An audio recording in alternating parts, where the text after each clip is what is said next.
I want to talk about words that people use interchangeably that don't mean the same thing. One of my favorite examples is important and urgent. People will say something is urgent when they mean important. There are lots of important things that are not at all urgent.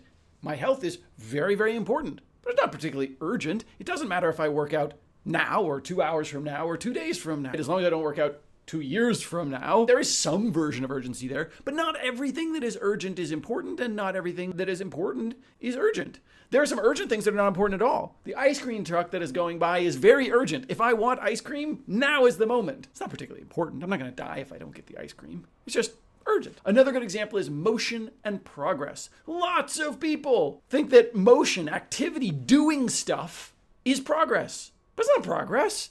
Right? You can do lots of things and go nowhere. If you have ever sailed a boat, tacking, you can do this a whole lot, but not go very far. And so if what you're measuring is the going back and forth, right? Well, you're just measuring a bunch of activity. What we care about is usually progress. There are lots of things with very low motion, but very high progress. And there are lots of things with very high progress and very low motion. And then finally, easy and simple. This is one of my favorite examples, and I always try and be really clear with my 7-year-old about this. There are many things that are very, very simple that are not particularly easy.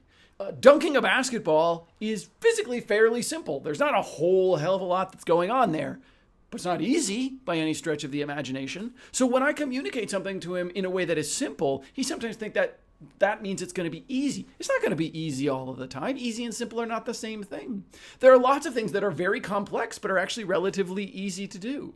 Many of the things that we do, breathing, there's lots of things going on in your body to allow you to circulate oxygen. It turns out it's not particularly hard, right? It's just complicated. So easy and simple don't mean the same thing. Motion and progress aren't the same thing. Important and urgent aren't the same thing. We want to be specific and clear in our language, and that will help us be more specific and clear in our life.